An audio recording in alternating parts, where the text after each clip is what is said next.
उत्तर प्रदेश की राजधानी लखनऊ से तकरीबन 150 किलोमीटर दूर बहराइच में हुए हंगामे ने पूरे देश को हिलाकर रख दिया है।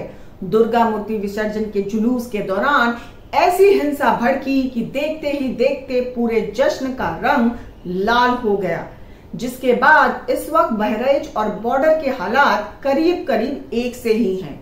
नमस्कार, मैं हूं रितिका और स्वागत है आपका हमारे डिजिटल प्लेटफॉर्म पर। दोस्तों, रविवार को महासी के महाराजगंज में दुर्गा प्रतिमा विसर्जन का जुलूस मुस्लिम इलाके से होकर मस्जिद के पास से गुजरते वक्त दो गुटों में ऐसी बहस हुई कि गोलियां चल गईं। जो खबरें सामने आई उसके मुताबिक हिंदू समुदाय के राम गोपाल मिश्रा पर गोली चलाई गई, जिससे उसकी मौत हो गई और फिर न्याय की मांग करते हुए राम गोपाल मिश्रा का गांव और परिजनों ने अंतिम संस्कार नहीं किया। सोमवार को राम गोपाल मिश्रा की मौत को लेकर स्थानीय लोगों का गुस्सा फूटा और शव को लेकर लोग सड़कों पर उतरे। फिर हंगामा बढ़ा और आगजनी हुई। आपको यहाँ बता दें दोस्तों कि बहराइच की हिंसा में जान गंवाने वाले राम गोपाल मिश्रा के घर पर भी मातम पसरा है, क्योंकि उस घर में 2 महीने पहले शादी का कार्यक्रम था। अपना मायका छोड़कर नई बहू इस घर आई थी। शादी के कार्यक्रम के बाद अब दशहरा का पहला पर्व परिवार मना रहा था। राम गोपाल मिश्रा की ही शादी हुई थी और अब बहराइच की हिंसा में हत्या होने से इस घर में मातम है। एक बीवी 2 महीने में बेवा हो गई। इतना सब हुआ, लेकिन पूरे मामले में इंसानियत का कोई नाम नहीं है। बस बात सियासत और धन की हो रही है। कोई इस बात को समझना नहीं चाहता कि किसी जश्न के रंग में भंग मिलाने वाले कौन थे। वो वाकई एक हादसा था या कोई साजिश।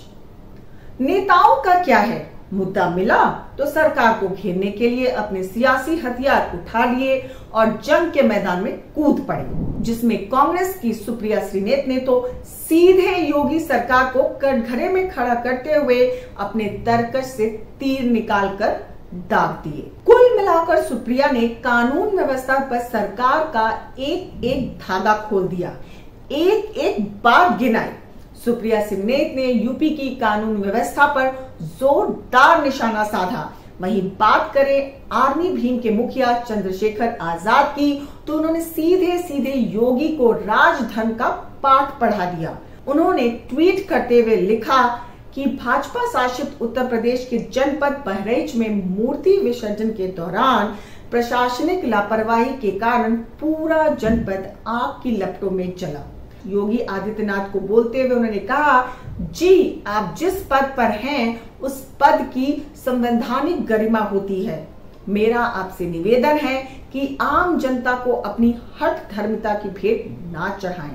दंगों में संलिप्त दोषियों पर कड़ी कार्रवाई के साथ साथ जन साधारण में विश्वास व सुरक्षा बहाली की जाए। वहीं इतना सब हो और सपा के चीफ अखिलेश भैया चुप रह जाएं, ऐसा कैसे हो सकता है? क्योंकि उनके बयानों की बौछार के तीर तो बीजेपी के लिए भी बड़े भारी होते हैं। इसलिए अखिलेश ने भी घर बैठे बैठे एक ट्वीट कर ही दिया और लिखा कि चुनाव का आना और सांप्रदायिक माहौल का बिगड़ जाना ये इत्तेफाक नहीं है। जनता सब समझ रही है, हार के डर से हिंसा का सहारा लेना किसकी पुरानी रणनीति है। सब जानते हैं ये उपचुनाव की दस्तक है। दिखावटी कानून व्यवस्था की जगह अगर सरकार सच में पुख्ता इंतजाम करे तो सब सही हो जाएगा, लेकिन ऐसा होगा तभी जब ये सरकार चाहेगी। ये तो सिर्फ बहराइच की बात है। अखिलेश तो मुंबई में बाबा कांड से भी डरे बैठे हैं। उनकी माने तो अब तो उनको गाड़ी का दरवाजा खोलने तक से डर लगता है, क्योंकि एक मीडिया रिपोर्ट में लिखा है कि अखिलेश ने कहा है कि जब Z+Y+ सुरक्षा में हत्या हो जा रही है तो अब तो कहीं खड़े होकर गाड़ी का दरवाजा खोलने पर भी डर लगता है। हजारों लाखों की भीड़ उनके कार्यक्रम में उमड़ती है। ऐसे में उनकी जान का खतरा बढ़ता ही जा रहा है। अब उनका ये बयान भी काफी चर्चा में है। तो दोस्तों, बहराइच में हुए बवाल के बाद इस कांड को कैसे सियासी तराजू में तोला जा रहा है, इसकी तस्वीर शायद अब आपके दिमाग में साफ हो गई होगी। लेकिन हमारी तो यही अपील होगी, समाज को बंटने से रोकें और अमन के लिए भाईचारे को कायम रखें। अगर आपको हमारी ये रिपोर्ट पसंद आई हो तो हमारे साथ जुड़े रहें और हमें लाइक और सब्सक्राइब करना ना भूलें।